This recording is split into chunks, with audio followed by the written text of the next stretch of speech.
Stop slipping and stop cutting your socks. We have 15 different color options between 3 grip socks and 2 sleeve types. Something for everybody at a price that just makes sense. Available now at puregripsocks.com.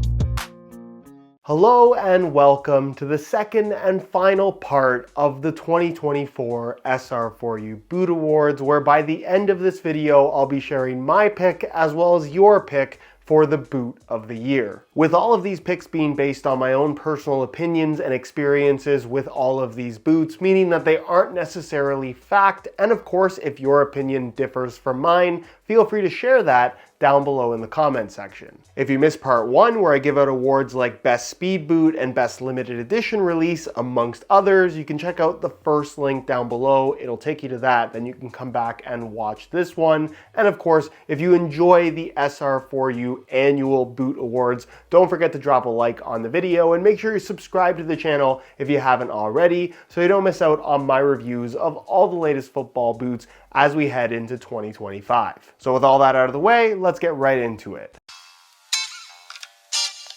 Now, I haven't actually gone back and done the math on this, but it really seemed like we got less knitted boot releases this year than we've had basically since knitted football boots became popular, going back 10 years to 2014. Where of the new knitted releases, I don't necessarily think there was a bad choice, which means picking a winner is kind of difficult here, which made me kind of circle back to what I personally want from a pair of knitted upper football boots, and that is for them to feel as much like socks as possible, which is why my pick for the knitted boot of the year is the New Balance V4 Plus Pro Low. A boot that I think many would argue was also one of the more underrated ones of the year, and while technically not an all-new model in that the V4 Plus is just an updated variation of the V4, the small changes they have made to the knitted upper as well as the texturing on the surface, I do think ultimately makes for an improved pair of football boots, where for me, what I like so much about this knitted upper is that it just feels simple and classic. It's not too thin,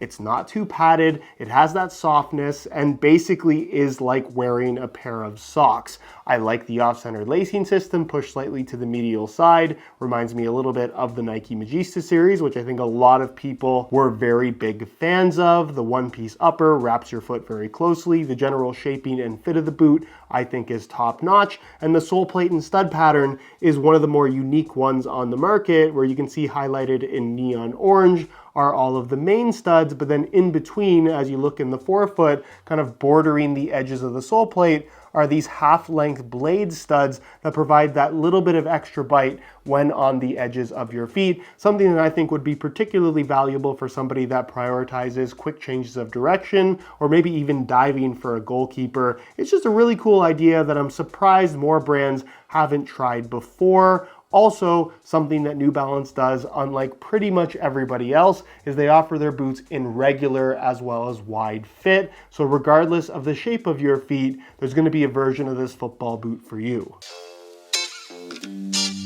While most of us want the most expensive football boots, there comes a point where they're just simply not justified. In other words, you do not need the most expensive football boots to perform your best. So with that in mind, what are the boots that give you the best possible performance for the lowest possible price? Where for this award, I've picked 2 winners, a high-end value for money option and a lower-end value for money option, one more expensive than the other for sure, but both undeniably great value. With the Sokito Scudetta at $200 pretty easily coming in as the best value for money high-end speed boot option without a doubt. What you get from this football boot for what you pay is pretty much as good as what you'll find from $250 to $300+ options in the speed category from much more popular brands. And the fact that Sokito is such a new brand and they've effectively come out of nowhere with this product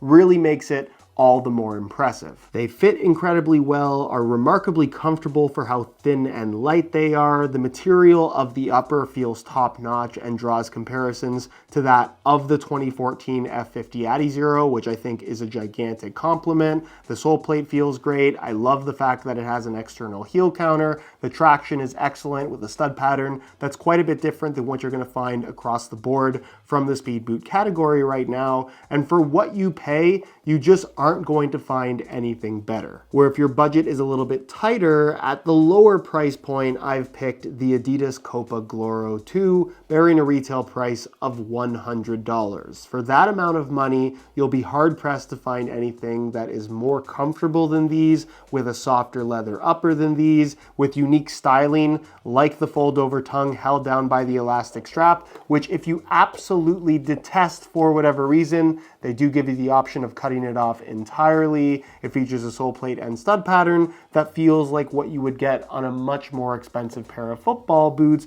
And really, if you just want something no nonsense that feels premium for $100 or less, if you can find them on sale, this is peak value for money.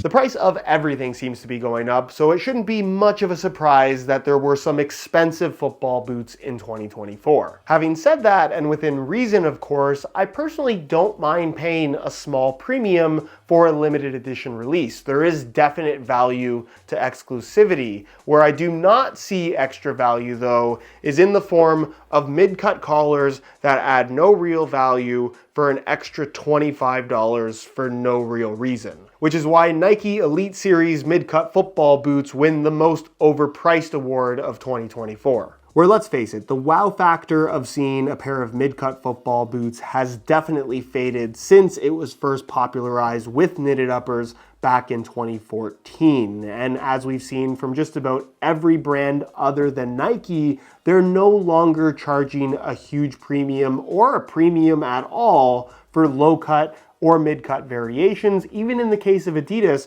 where they used to charge us more for the laceless model, even though it was very clear that there was less to the laceless model than the laced variation. Now they're exactly the same price. If they can do it, I don't see why Nike can't do the same. Because let's face it, does this little bit of material around your ankle compared to the exact same football boot in the Vapor 16 Elite justify an extra $25? If you want to charge that much of a premium, there should be a bigger difference. As football boot enthusiasts, we look forward to new releases, where I think the hope and expectation when a new boot comes out is that it's better than what we had before and just overall good, especially if it's a high-end model. But sometimes certain boots do not live up to expectations and therefore end up being a little bit disappointing. And in 2024, while I'm not so sure that this was a super highly anticipated release, I was extremely disappointed by it, and that is the 2024 edition of the Puma King Ultimate. Where admittedly, it is a definite improvement over the 2023 King Ultimate. However, it's only a subtle improvement, and at the end of the day, $220 for this is so completely unjustified. I'm not sure that they sold any at the full retail price. This really seems like a pair of football boots that is destined for the 70% off outlet store shelf. With the King Ultimate suffering from a lot of the same issues that I have with the Tiempo Legend 10 Elite from Nike, which evades the most disappointing boot of the year award because it didn't actually come out this year. Just like the Tiempo, Puma have opted to make a Puma King without natural leather. Instead, you're getting a synthetic K-Better material that's on the thinner side and feels all right, don't get me wrong, but it does not feel good in comparison to so many other options that you can get for the same amount of money or less. If you want a good leather football boot experience, this is not it. They're not the most comfortable, they don't fit the best, the sole plate and stud pattern is okay, but genuinely nothing special. For being that they are synthetic, they're not particularly lightweight, they don't really offer much in the way of protection, they do nothing better than any other football boot that you can get. In fact, they're not even better than the Puma King Pro Takedown model that sits below it, and those retail for less than half the price.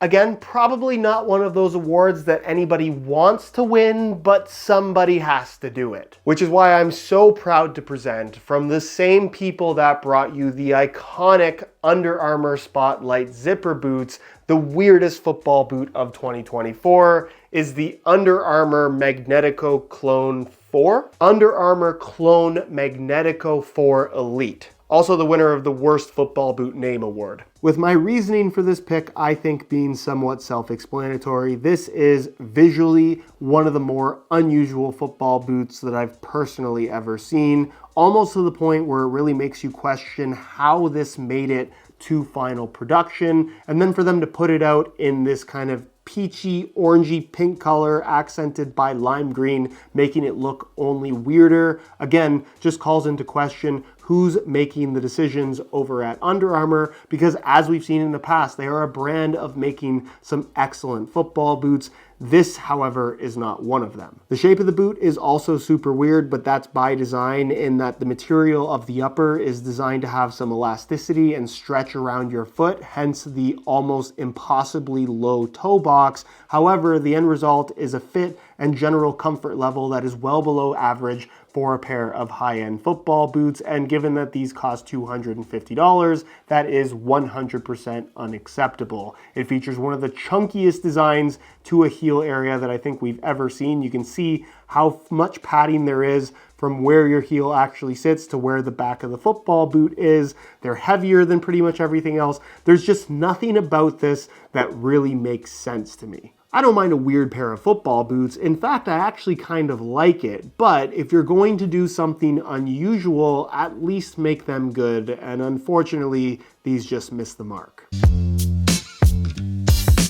Performance means absolutely nothing if your feet are cramping and are covered in blisters, with by far the most important element of any given football boots being comfort. Keeping in mind that comfort is very closely tied to fit, which is very closely tied to personal preference, everyone is going to have their own opinion on what football boot is most comfortable, especially depending on the shape of your feet specifically. And typically with these awards, I try to pick something that A, was a general release, and B, was actually released in 2024, but this year, there was still one boot in particular that I think was just above all the rest as it relates to overall comfort, which is why my pick for the most comfortable football boot of 2024 has to still be the Made in Japan Mizuno Morelia 2. With the highlight of this simple design being the incredibly premium and pretty much as soft as possible all over kangaroo leather construction of the upper, sitting on top of a very solid and simple sole plate construction,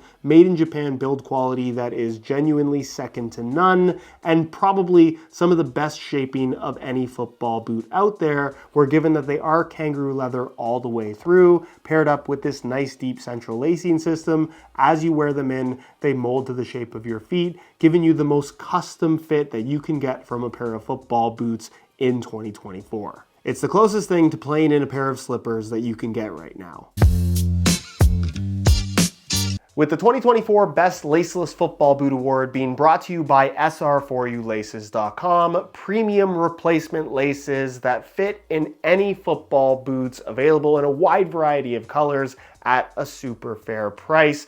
The best option for football boots with laces. Where I think somewhat similar to knitted upper football boots, there were less laceless boot releases this year than we've seen in quite some time. However, pretty much all the laceless options were really, really good. Other than the laceless takedown models, those shouldn't exist. So while you could make an argument for any of the top-end laceless releases this year, I think the one that surprised me the most and at least stood out as the one that I would personally choose to play in, the winner of this award, is the Adidas F50 Elite Laceless. Where as much as I really like the sole plate tech of the F50 Plus, I think the regular F50 Elite, both from a feel as well as a pricing perspective, is just a better sweet spot for the vast majority. At $260, they retail for the same as what you're going to find from most of the top-end speed boots out there. The fit, given the laceless design, is actually quite good and overall works well with this new F50 upper. The sprint frame sole plate is nice and flexible, which I think has always worked better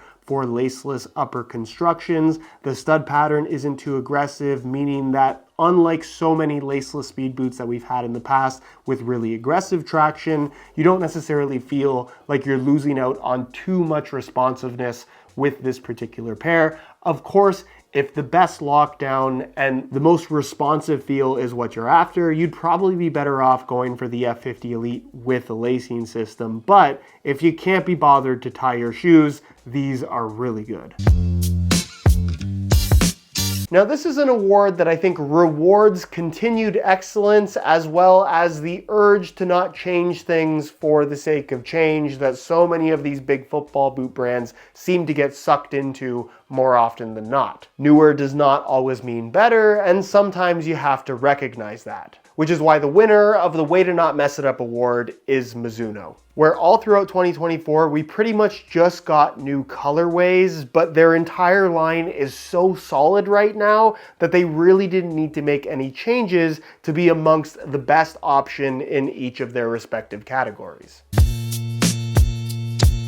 While I get to try everything and try to judge it from the most neutral standpoint possible, I still do have my own personal preferences as it relates to fit, feel, and general performance when it comes to a pair of football boots. And while there are certain boots that aren't necessarily the newest that I'm a really big fan of, like the Mizuno Morelia 2, I tried to keep this pick solely to football boots that came out and were new in 2024, which is why my personal favorite boot of the year, if I had to pick a pair to play in right now, is the Messi Adidas F50 Elite. Where not only have the colorways been pretty excellent, at least in my opinion, compared to a normal pair of F50s or at least every other top-end variant, this swaps out the thin synthetic for a padded Hybrid Touch 2.0 material that has a little bit more of a leather-like cushioned quality on the ball. The micro texturing gives you that little bit of grip. The burrito style tongue that used to be an exclusive to Messi but is now finally available at retail, I think feels fantastic on this particular version. They fit great, they're incredibly comfortable, they're lightweight. I like the more simple and flexible sole plate along with the slightly less aggressive stud pattern than you'll find from so many other speed boot options. This for me is pretty much everything I would want from a pair of speed boots, even though speed boots aren't typically my thing. Depending on when this video goes up, 4 or 5 days have passed since I posted on both my Instagram as well as on TikTok asking you to cast your vote for the boot of the year. The results are in, and you have picked, not quite unanimously, but it definitely was the majority vote, the Adidas Predator. Now, I do think the voting is slightly skewed based on all the hype around the brand new Predator 25, but I kind of feel a little bit silly naming this boot of the year, given that it's basically coming out in December, the final month of 2024. But there is no denying that the impact of the Predator 24 Elite, specifically the FT model with the fold-over flap tongue held down by the elastic strap, has been one of the most influential football boots that we've seen in quite some time. And I think it also helps that the Predators as a whole are pretty good football boots. Could they be a little bit more comfortable? Absolutely, but as a whole, when it comes to fit, feel, and performance characteristics, they stand out as one of the better top-end options and definitely have that unique extra grip on the ball when shooting. In addition to this fold-over flap tongue, they're visually distinctive compared to everything else, and I think certainly will go down in history as one of the more important Predators of all time. Which brings us to my pick for boot of the year, where I thought about it quite a bit and factoring in performance, fit, comfort, all of those important things as it relates to the actual product, but also factoring in impact. I really do think that the boot of the year for 2024 has to be the Adidas F50. Where I think it's safe to say that the game plan from Adidas this year was nostalgia. They wanted people to be excited about seeing their favorites again, and I think that's something that was so cool to see throughout the year. And of course, it obviously helped that the final product also ended up being as good as these are. Between the return of the F50 and bringing back the tongue on the Predator, people were more excited, seemingly, about Adidas football boots than I've seen in quite some time. And what I love about this F50 lineup as a whole, when you're talking specifically about the top-end Elite models, they've given us tons of variety. The regular Elite, which I think is probably going to be the best option for the vast majority, technically a mid-cut version, which hasn't seen a lot of marketing attention, a laceless model, a messy variation with a more padded upper, and a custom option, and then of course the F50 Plus, which is kind of the all-out new take on a tech-forward speed boot. But what I like about the plain Jane variation is that it effectively does introduce some of those classic F50 elements in a package that doesn't necessarily feel like a football boot that came out 10 or 14 years ago. It's a simple design that fits well, feels great, performs the part, and doesn't cost an arm and a leg. I definitely think they could do with being a little bit lighter, which I think was the main appeal of the F50 Adizero back when it first came out, which was actually a lot lighter than what they are now. But as a whole, in terms of what they introduced, this is very deserving, at least in my opinion, of Boot of the Year.